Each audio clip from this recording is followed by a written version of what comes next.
Coming to you on Your Women Radio 91.7 FM, Toun Okewale Shunaya will be engaging the ones that are bold enough to bear it all. Only on TounTalks, Sundays, 5 p.m. on Your Women Radio 91.7 FM.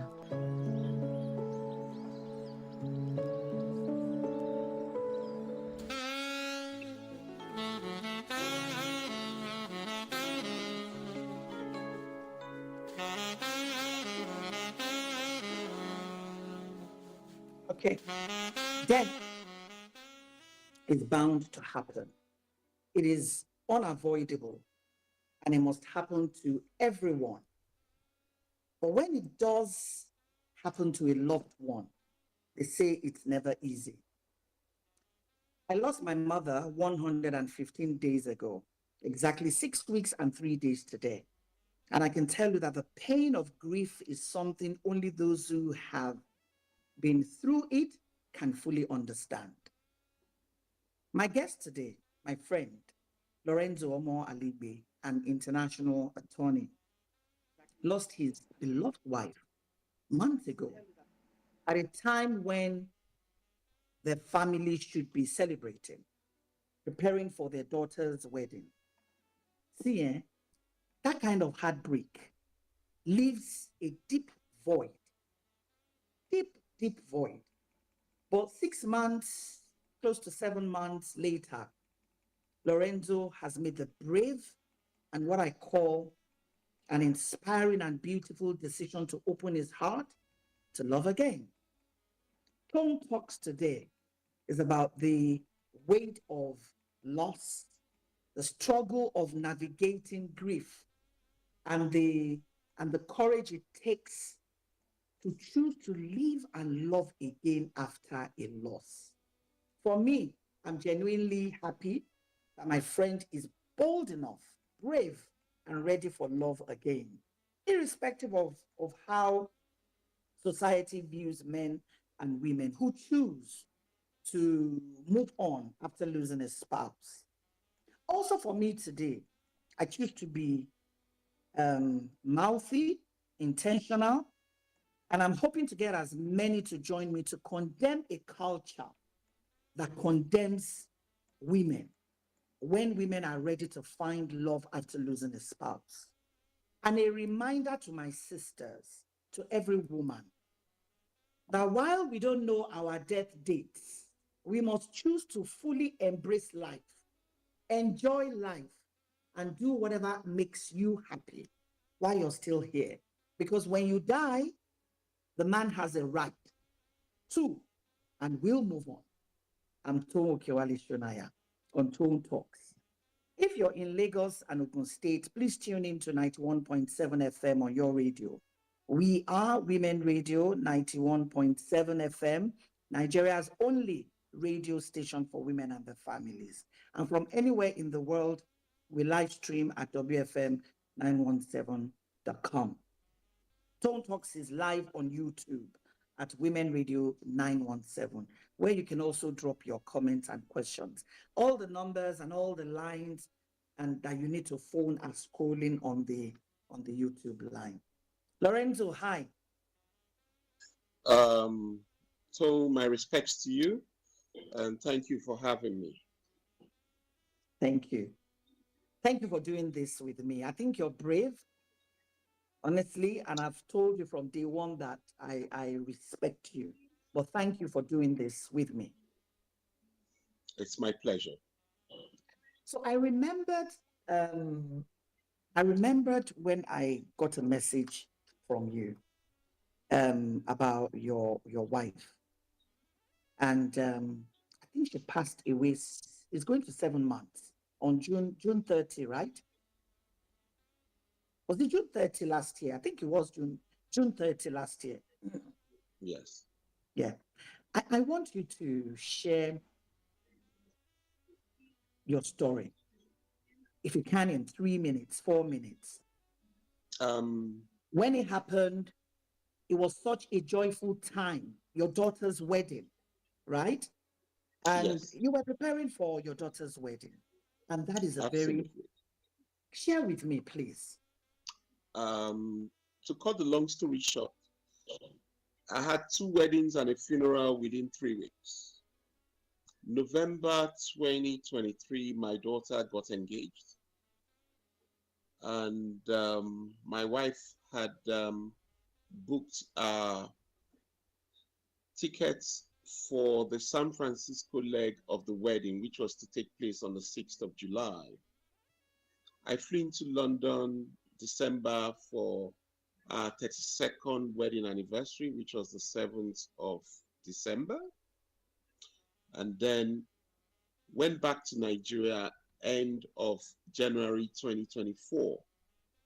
I came back Valentine's Day, February 14th, and she said she needed to go for a procedure. Unmuted. And on the 3rd of March, the results came out that she had been diagnosed with cancer of the kidney stage 4. And the only question she asked, will I be alive to attend my daughter's wedding? The physician said, well, they'll do their best, but they gave no guarantees. So we kept battling between palliative care, chemotherapy, and planning for the wedding. She had a birthday party on the 10th of June, 2024, when she turned 61, and we all celebrated with her. She was readmitted into hospital on the 18th of June, and on the 23rd of June, she went into a coma. And my daughter asked me a question. Should we proceed with the wedding? I said yes, because in life, the reason God gave us eyes in front of our head is He wants us to continue looking forward. If He wanted us to look back, He put eyes at the back of our head. And I think your mom's best wish would have been that you're happy.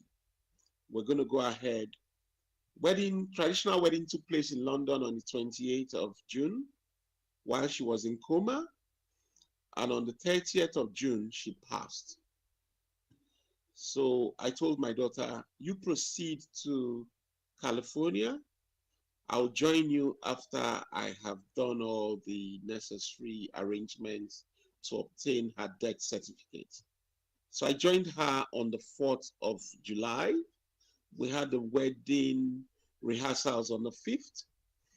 And on the 6th of July, I walked her down the aisle and told her how beautiful she looked. And then it was time for father and bride dance. And the music started playing, and I whispered to her, maybe this is not the song I chose. He said, sorry, mom had changed it.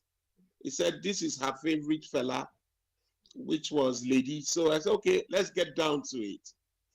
And we danced our hearts away. Anyone who didn't know what was happening in the background, that her mother was in the mortuary, will never realize. But when it came for the bride and groom dance, I lost it, because they were playing Anita Baker's, my wife's favorite Anita Baker, Sweet Love. And I broke down, and a friend asked someone to stand in front of me so my daughter wouldn't see me crying. It's been roller coaster of emotions. There are triggers that occur based on events that relate to your spouse. It was just before Christmas. I was watching Home Alone movie, and I broke down for 2 reasons. First, because I was home alone, and secondly, it was one of the movies we used to watch with the kids during the Christmas time when they were much younger. And then last week, I got up and I went to switch on the music, and the song that came, I broke into tears again, because it was one of her favorite songs, which was Send On Your Love, you know. And today in church, just as the service was coming to an end, I broke down again because the last song they were singing for the service was Great is Thy Faithfulness, which was her own mother's, my mother-in-law's favorite hymn now, which was sung at her mother's funeral 2 years ago, and was also sung at her funeral um, 6 months ago. You know, we had the funeral, her funeral on the 2nd of August. So that's the long and short of it. Sorry, it's more than 3 minutes, but it's all I can say for now. So today, Lorenzo, I'm going to do less of the talking because I really want um, anybody that is listening to this at any point that they're listening to this to know that there's always hope. You know, they said there's light at the end of a tunnel, and that's what you're doing here with me. So thank you very much. I have again. Let me just because I'm dealing with my own grief as well, but let me just keep it there and focus on what we're doing here today. Now, if you want to ask Lorenzo questions, or you want to contribute, or you want to share your own thoughts, the numbers to call live studio to speak to Lorenzo is 07000 917 We have a toll-free number for women, 0800 123 5917. Everything will be scrolling on the screen. You know, you spoke about when you were walking your daughter down the aisle without your wife, right? You planned this together. And then on Valentine's Day, you flew to London to spend time with her. And that was when she went for this test. All of this, can you just share with me how did you handle all of this when you were walking your daughter down the aisle? What was going through your mind? Because I saw the videos and the photographs. You were smiling. So when the decision was made that the wedding must go ahead, I told my daughter we must focus on what's in front of us. Your duty is to be a lovely bride and a good wife to your husband. Let me handle issues to deal with your mother's funeral while you go on your honeymoon. After your honeymoon, I will announce the funeral date. You can then come and join me. So in the course of compartmentalization, I needed to put on a brave face while walking her down the aisle.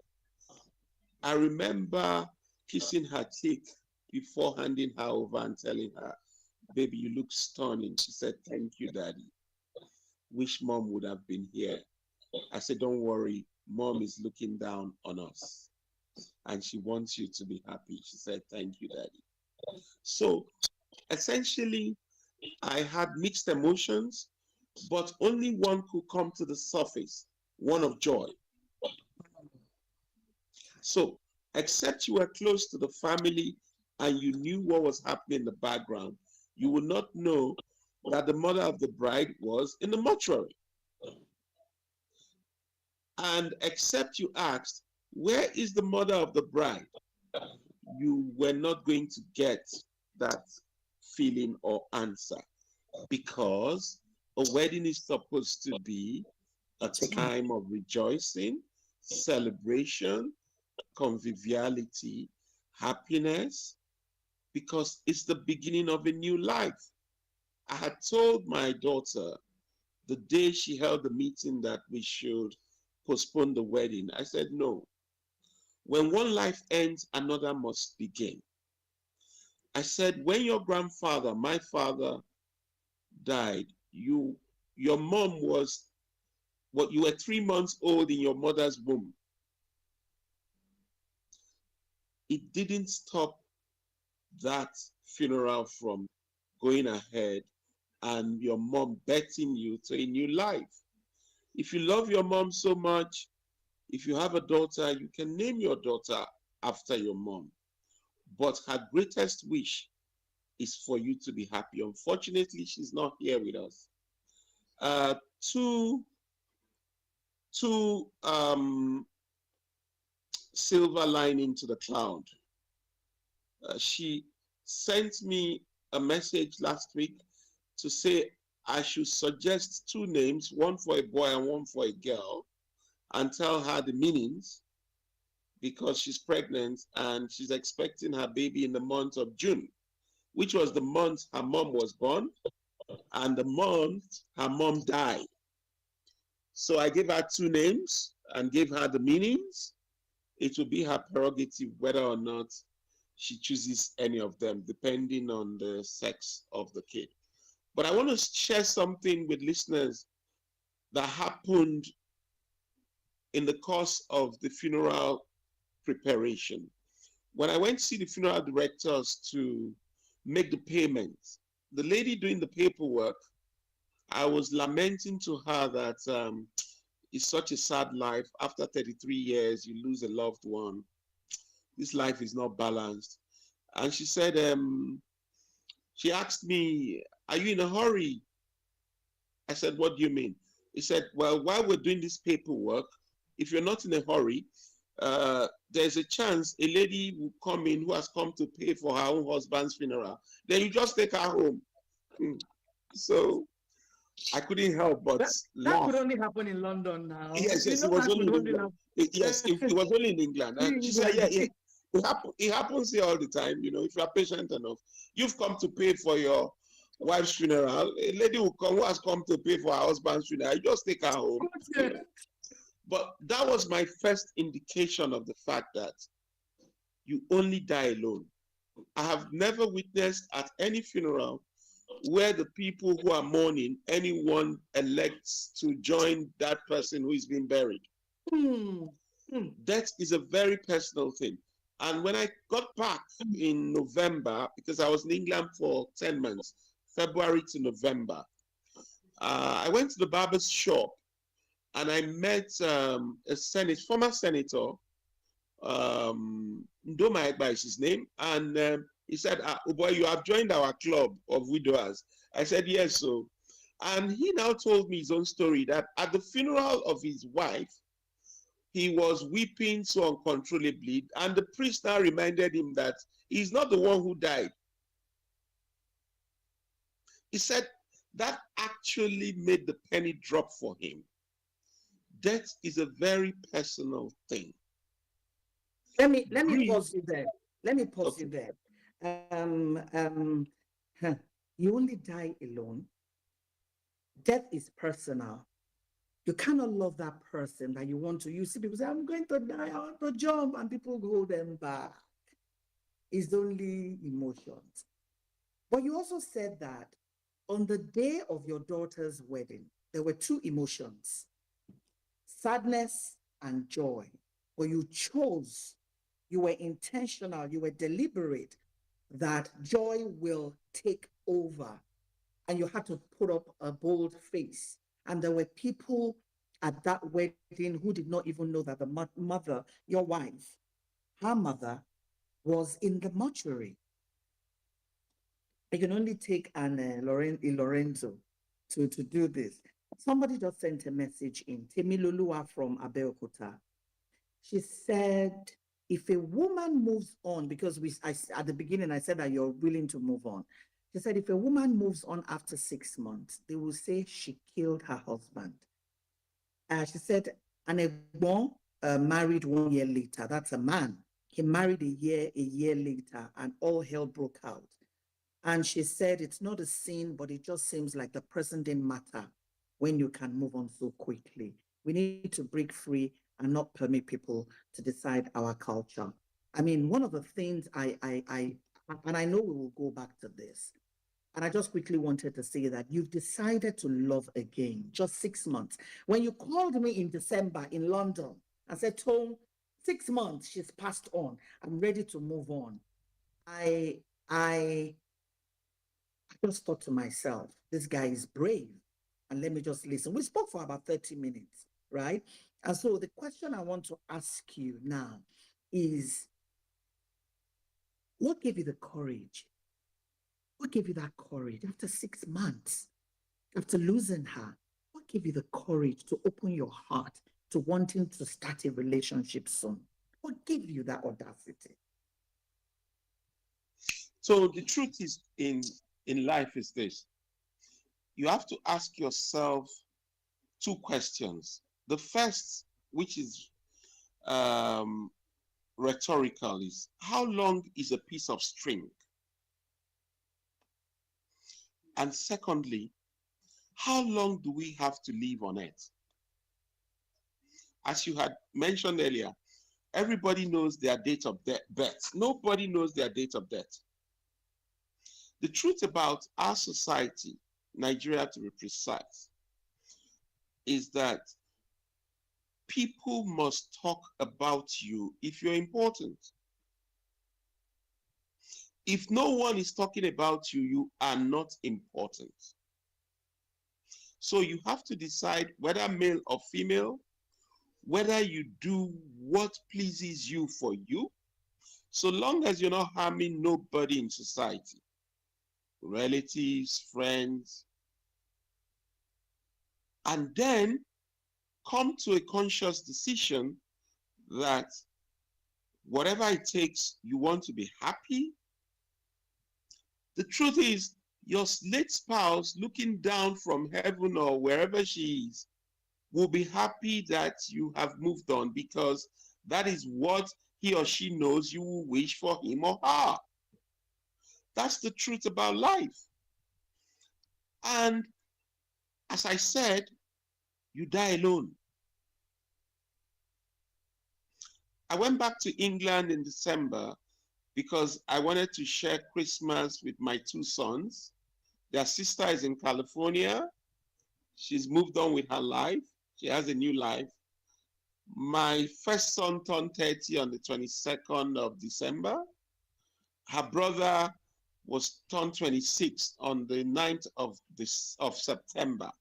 But I needed to share Christmas with them because it was going to be their first Christmas without their mom. Now, my first son refused to attend her mom, which is my wife's funeral reception. He refused to attend the reception. Your son, my first son, refused to attend his mom's funeral reception. Why? He Why? attended the funeral. He was so hurt. He was the only one who refused to see her dead body because they were so close. He didn't want to believe that his mother was dead. After the funeral, he whispered to me, "Dad, I can't handle it. I'm going home." So after the funeral on the 2nd of August, on the 16th of August, I told him, "I plan to book a ticket for yourself and myself to go and see your auntie in the south of France who is going to turn 75. I've already booked the ticket and I'm sure you would like to come." He said, "Dad, yes, I will need to come." So we both flew to the south of France. He met his cousins, and the first thing they did, they brought out his picture of when he was 2 years old. They said, "We remember this face," you know? And he broke down just smiling. They wanted to lift his spirit. We're there for a week.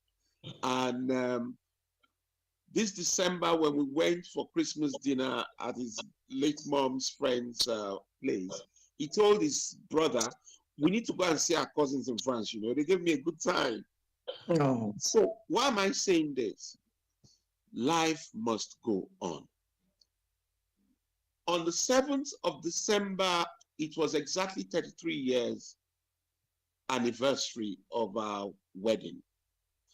Her dad had decided he was going to have traditional burial rites in his village because my wife had given her heirloom as well as her fingernails for us to give to her father for the traditional burial rites, since she was buried as an only child with her mother in the same grave in London.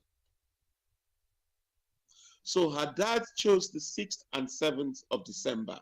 I had to remind him that that was our 33rd wedding anniversary where we got married in that village. He said he didn't know it was the date that he felt was most convenient.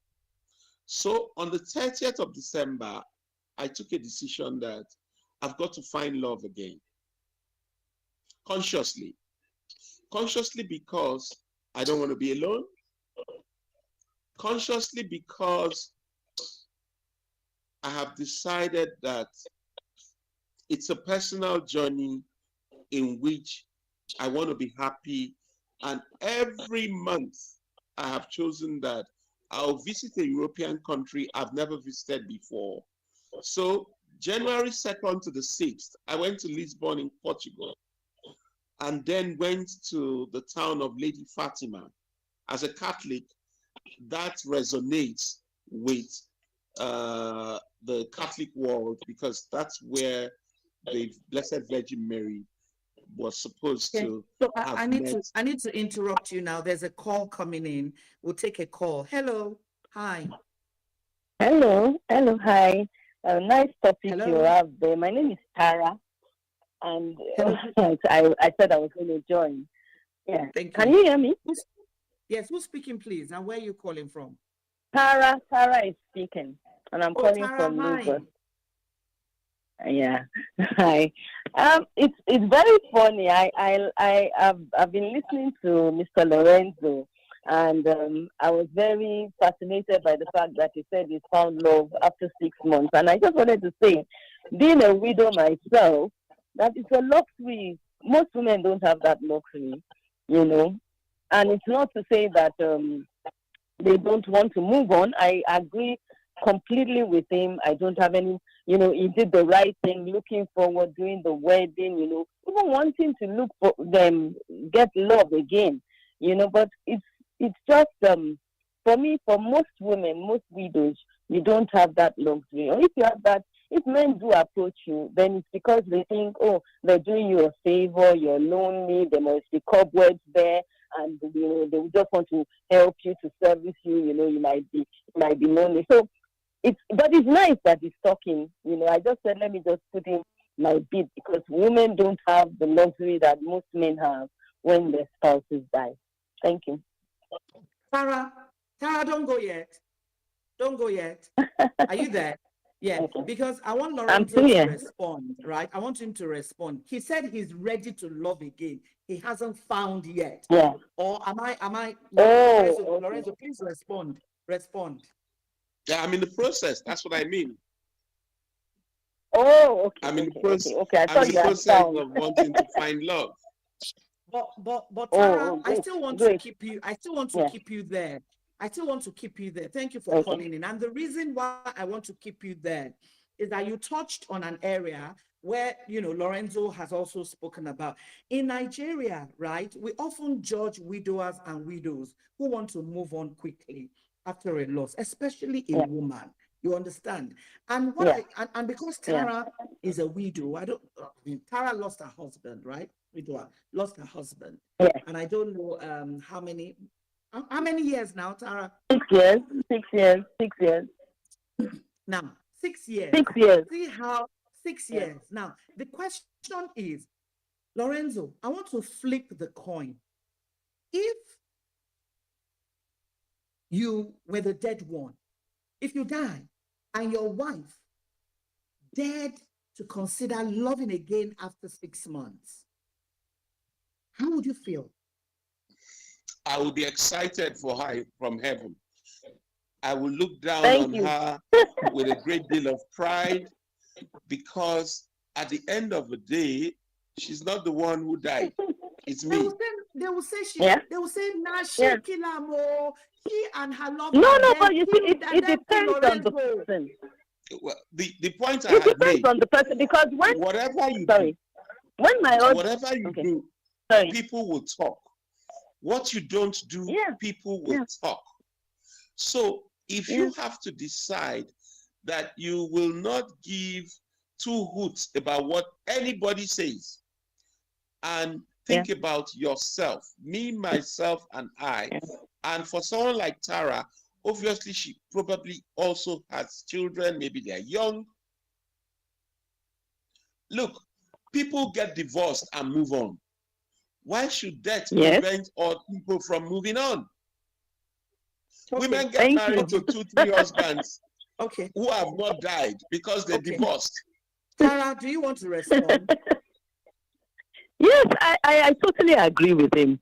When my husband died, I think the week my husband died, I told everybody that I was going to remarry if I found somebody that I liked. And my husband was ill, so we really did have a talk, and we told each other that anyone that dies, just give me 1 year to mourn, and then after that you can go on. If you really love somebody, why do you want them to keep to be alone when you're gone? It just doesn't make sense. You are gone. Your story is over. So why would you want the other person to stay, in sorrow and not move forward with their life and not find love again? Mhm. Thank you Tara, very you're much, very Tara. right. You Thank you are very much, very right. Tara. Thank you very much, Tara. So this is So can I Toun go off Talks on now? Women. Yes, you can, Tara. Tara, I wish you all the Okay, best. okay. Please listen, because Lorenzo is going to talk Oh, to I'm me still about the listening. kind of woman he's looking for. You want? I also want to work. Lorenzo is my good friend. He's a good man. And I mean, you could hear from the kind of family he's from. And honestly, I told him that we are on a mission together to find him a woman, a wife, and we'll be talking about the kind of woman we're looking for Lorenzo. In fact, I said Okay. we would have to consider one of my own friends, because I know him and I know my friends. But you see, the thing is that at a certain age, you know what you want. So everybody knows what they want. I, for example, know what I want and what I don't want. Absolutely. So Absolutely. you're having a second bite at the cherry. You want your preferences, and there's nothing wrong about that, actually. Mm. Thank you very much, Tara. Thank you. Thank you. Lorenzo, sorry, by the way, this is Toun Talks. And if you want to join us, the numbers are on the YouTube. Go to our YouTube channel, Women Radio 917. Yes, Binkwe sent a message, said, am I trying to match make? Look, we are adults. And I've told Lorenzo that I'm going to hit him with one of my friends, because I know him and I know my friends, my friends that are single or mature. Lorenzo, this is the time to talk about the. So, as I said, when we spoke in December in London, it was 3 months. It was 6 months at that time. It's still 6 months. It's going to be 7 months at the end of January, January 30, that your wife passed away. And you said you're ready to love again. And I said, fantastic. We spoke for about 30 minutes. Now that you're ready to love again, what kind of relationship are we talking about? And what kind of woman are we talking about? I'm not an ageist person, but my preference, it has to be someone over 55. The reason for that is simple. I'm not looking for children anymore. And I want to have and live the life of Riley, as they say in England. Happy-go-lucky. I want to travel. I want to go to Paris maybe on Wednesday for dinner at the Eiffel Tower. I booked the ticket and I'm gone. So essentially, if I'm going to have a partner, it will be somebody who wouldn't need visa, because they must like adventure. My grandmother on my mother's side was Fulani. So I am highly nomadic in nature. I cannot be static, which means I love to travel. I love to get around. And essentially, I'm thinking of somebody who also likes adventure, who likes travel, who is a professional, but who is fun-loving. I don't think it's too much to ask, because as Tara said, individual choices are abundant and they are specific. No two people will like the same thing, but somehow you're looking for a certain kind of partner who you will share a lot of interests together with. That's really it. That's bottom line. Well, as I told you jocularly, she must be God-fearing, because if you have met, God is afraid of them. And we'll leave it at that. Repeat that. Repeat that. Yes, I said she must be God-fearing. It doesn't mean she has to be overtly religious. But God-fearing meaning that she knows the difference between good and evil, because there is a phrase you used for me. Repeat it yeah, here. it's very simple. I said, if you have met, God is afraid of them. So when you meet people that God is afraid of, then you know that you are in trouble yourself. So the few you have met, God is afraid of them. It's because they're not Toun's friends. Yomi, thank you very much. A friend of mine is watching, and he said, I'm watching and I'm rooting for Lorenzo. Now, you said something about the kind of women, about the kind of woman you're looking for. One that obviously is God-fearing, has to be an adventurer. You love to travel. I know you love to travel, and I know you love fine cuisine as well. And then she Yeah. has to be over 55. So because Yes. me, I'm also rooting for a few of my friends. Now, does her profession, qualifications, would it matter? I know you're an international lawyer. Would that Um, matter? it will matter if she's a professional, because in that sense she's self-sufficient. Okay. Doesn't Yes. matter where she comes from, the tribe she comes I from. I am an internationalist, and it's actually strange that I ended up getting married to someone who was non-Yoruba, because Mm. prior to before I got married, it just so happened coincidentally that all the ladies I dated were all Yorubas. I don't know. Mm. I don't know. Was I she don't know. Yoruba, your wife? No, she wasn't. She was the only Okay, one that was non-Yoruba. Yeah, she okay. was part West Indian and part Nigerian. Yes, so. All right, okay. Does the faith of the new woman we're looking for, does it matter her faith? No, no, no, no, no, no, no, no. That's not of any concern to me, because people choose to have different faiths and different routes to find their God. So Thank you. I'm All not right. specific. Yeah, Thank you very she much, could, she could, Miracle. she could be Methodist. It wouldn't matter to me, What even if though she's I'm a Catholic. what if she's a Muslim? It makes no difference. Thank you very much, Lorenzo. So I have a quite a number of comments here for you. Oh, Yes. I pray. Rose Ashinze actually sent a comment first. She said, "What a true experience.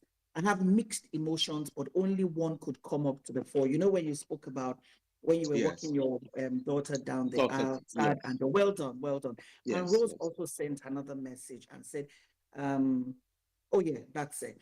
Now, Taiwo Adeleye said, "I'm rooting for Lorenzo and Tara." On Women Radio, a couple once Yes. found love on Women Radio Oh, and they're fantastic. married. So anything can Fantastic. happen. Pauline Ogudaga is a journalist and a broadcaster of repute. Pauline said, "The narrative needs to change from our cultural base. Cultural practices are so unfair to women in Africa." Honestly, you hear the norm that within a year, you're not supposed to do anything. You're supposed to mourn. That's what the culture says to women. You have to mourn, after 1 year, you can now go out. I really want us to, I want women to understand, and I want men, and I'm hoping that mothers and women are listening, because when I say women are the gatekeepers as well. So I'm talking to women like my mother, well, she's late now, women who have children, in-laws, to understand that when their son dies, they should not condemn the wife who have chosen to move on. But the culture is not nice and kind to women.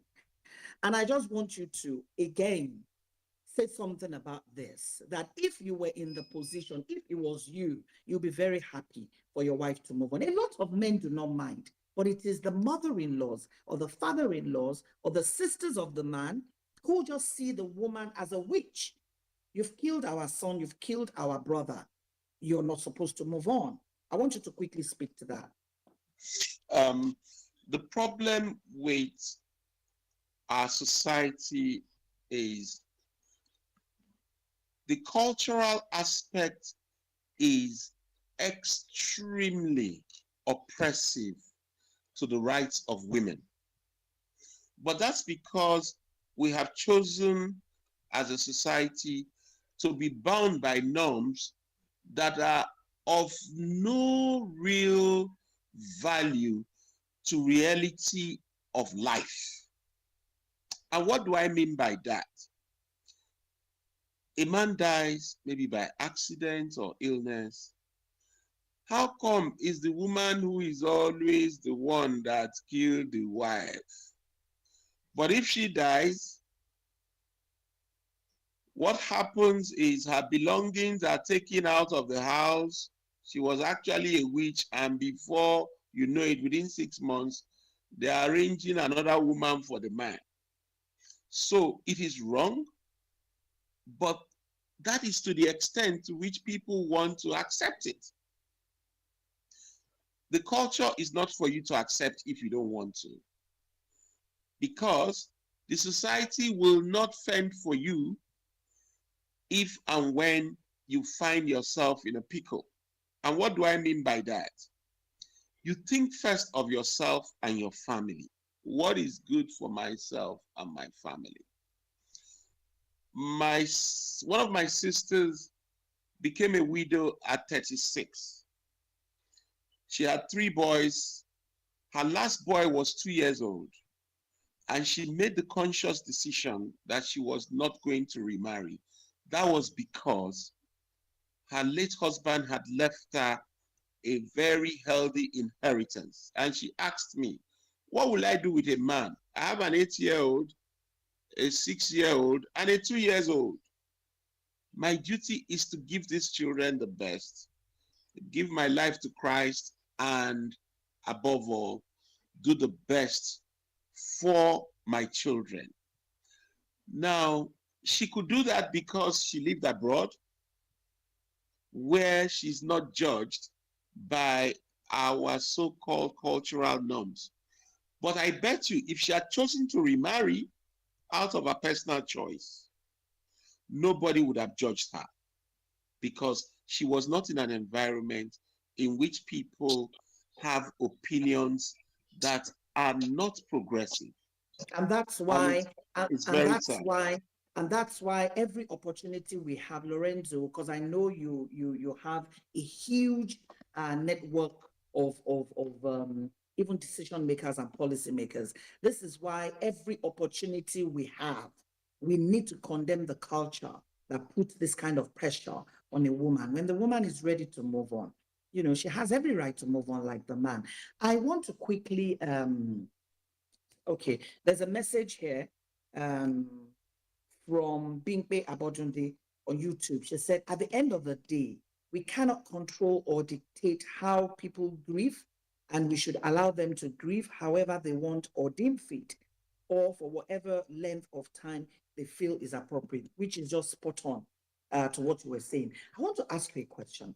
You know, when you said that your first son did not attend her mom's funeral reception because it was too painful for him. It was so sad. Now that you are considering moving on, loving again, living and loving again, did you discuss with your children? Have you discussed with them, especially your first son? And how did he react or respond? Frankly, Toun, I have not discussed it with anybody, and I don't plan to discuss it with anybody, because it's a personal decision, it's a personal choice, and I do not need anybody's approval or validation to make that choice. That's the truth. This is even I opened my mouth, I couldn't. Look, it's a personal decision, and that's it. It's a personal decision, and part of the reason that's the case is I have never discussed any of my children's relationships with them, ever. 2 years ago, my daughter, I was cooking in the kitchen in London, and she said, Dad, my friend from California, I want you to meet him. I met the young man, he knelt down and greeted me, I hugged him, I introduced him to my sons. That was March 2023. And then in November 2023, my wife calls me to say, hey, your proposed son-in-law is going to call you for your blessing. He wants to propose to your daughter. He hasn't discussed it with her, So please don't call her to tell her, because an event has been planned tonight for their engagement party. I said, okay. The gentleman calls me around 7 p.m., said, Dad, I want to ask for your daughter's hand in marriage. I love her and I want your blessing. Do you know the irony is that the boy comes from the same village I come from in Edo State, but lives in California. My daughter lives in London. So I said, you have my blessings. Then later that night, my daughter calls me to say, Dad, I heard you gave me away without my permission. Anyhow, I just want to share this moment with you. What am I saying? Where am I getting at? Who my first son or my second son is dating, I don't know.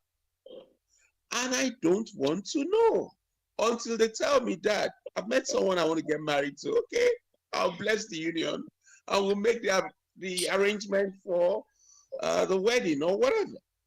Thank you. So it's a personal decision.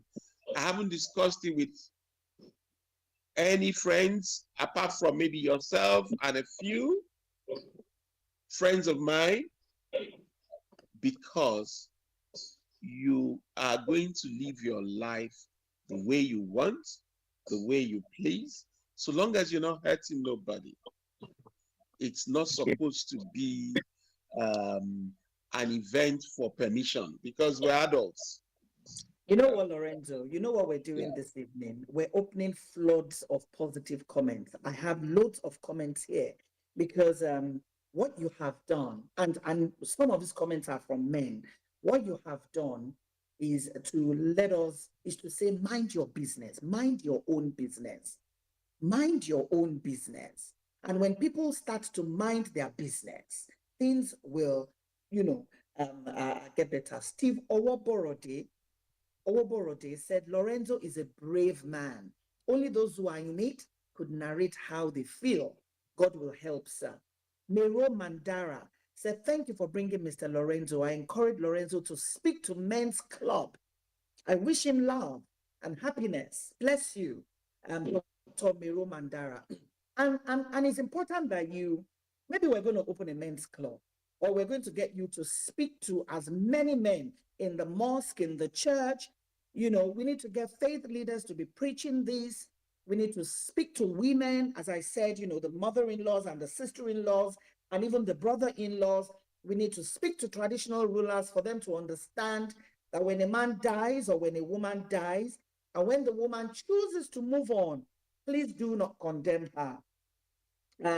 Oluwatosin Lawal said, I am glad I tuned in. Mr. Lorenzo gave a light bulb moment. I wish him the best of luck. Mariam from Mowe said, well done, Madam Toun. Thank you to Mariam for listening. I wish Lorenzo the best in finding love. However, this is Mariam. I think parents should inform their children about their next move with relationships after loss. It's not for validation, but to have the children to be informed. Children also want the best for their parents. When I said, did you discuss with your son? So Miriam is saying that I think parents should talk to their children. I'm going to ask you to respond to that, but at the same time, because of time, I want you to, while you're responding to that, speaking to that, how has your experience of love and marriage with your wife shaped the kind of relationship you hope to build? The experience with her, how is it shaping? In other words, what lessons from your first marriage are you carrying forward into this new chapter? So thank you very much. I think I'll first want to respond to the question. Yes, the reason about validation has to do with, eventually when I find I need to settle down, of course, my kids will be involved, but not when the initial decision is made to want to start to date. Because you're not going to be discussing criteria with them. They're going to just see dad with some lady whom he has introduced to them, to say, this is my partner, or this is my friend, or this is someone I'm dating. And then they can say, oh, okay, she looks a bit more, she looks like mom, whatever. Anyhow, but to the other question that you raised, in a 33-year relationship, the regrets you have, you wished you did more, you wished you loved more, you wished you had more forbearance, you wish you were more tolerant, and you wished you were available more. So those are the things you want to try and remedy in the course of wanting to embark on a new relationship. So that's, for me, it's my lesson. I tend to want to ask another question, and I think you've answered, but I still have to answer. And I'm going to rope it into two. How this loss of your beloved wife of 30-something years, right? Sorry, you're muted. 33 years. 33 years. How this loss has changed your perspective on life, on love, and the importance of living fully. Because, when you called me in December and said, oh, it's 6 months today and I'm ready to love again. After that conversation, I started harassing my husband. I said, so if I die, Lorenzo wants to move on. If I die, this is what will happen. And honestly, and when you said, whenever you get into London, find somewhere else, another European country to escape into. Since then, I have been talking to as many friends as I can, anybody that wishes to listen to me. Come on, have fun. You better enjoy. Because my friend told me that is personal. You better enjoy. Because that is it for me now. Enjoy, be good. Those little, you didn't come home. You came home late. You didn't do this. You didn't even, you better have fun. Enjoy the moment. Enjoy the person you are with. All those bitterness, all those rancor, you better, because the man can go and the woman can go. And then you start regretting. So the question is, how has her loss changed your perspective on life, on love, and the importance of living fully? And also, your story is so powerful. It's a reminder that this life is not predictable. What advice would you give to couples about cherishing their loved ones whilst, not even couples, cherishing our loved ones while they're still here? So this question you've asked is so fundamental, and I will address it in two ways. The first is, if we come to the conclusion that this life is very short, whether you're living in it for 80 years or 90, 60, it's a short life.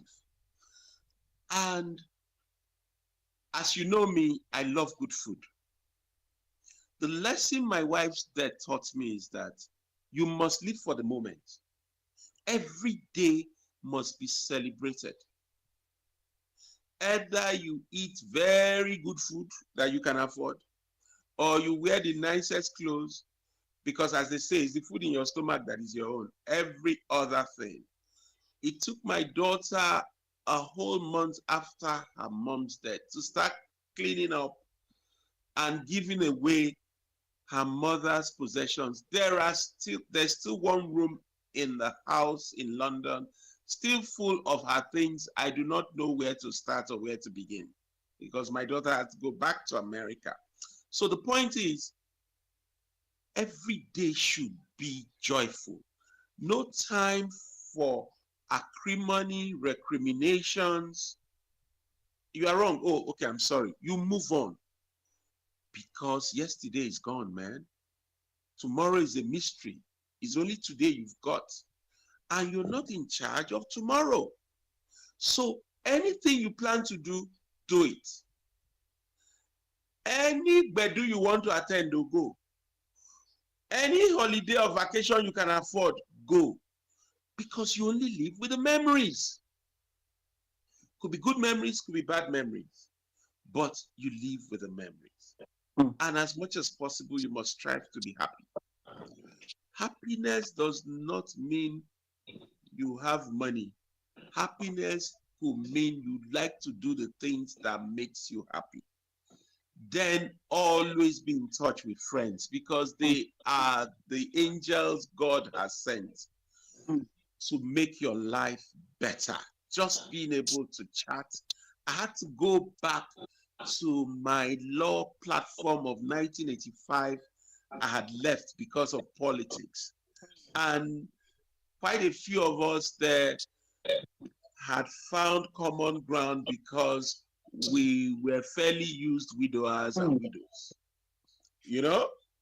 So that way you share experiences with other people.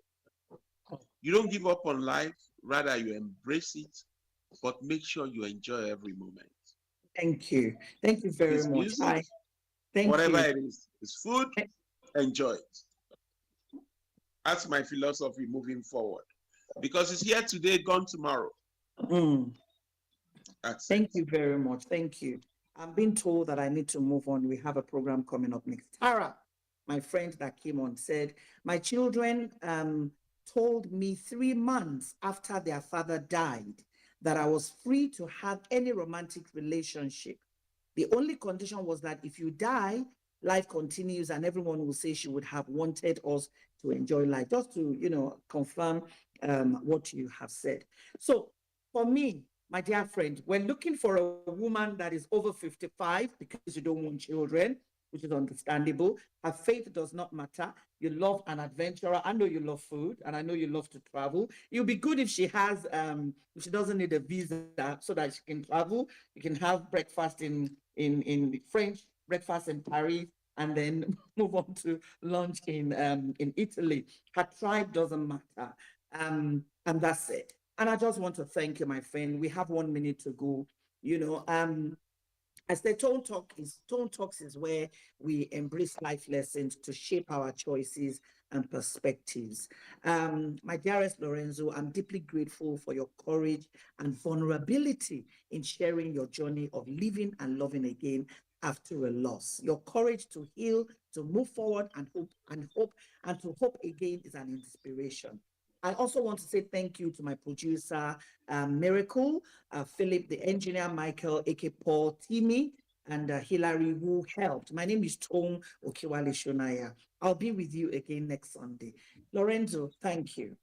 Thank you for having me. It's been a great pleasure. You're welcome. Same here. God Same bless here. I'll you. see you soon. I'll see you soon in Abuja. I'll see you soon.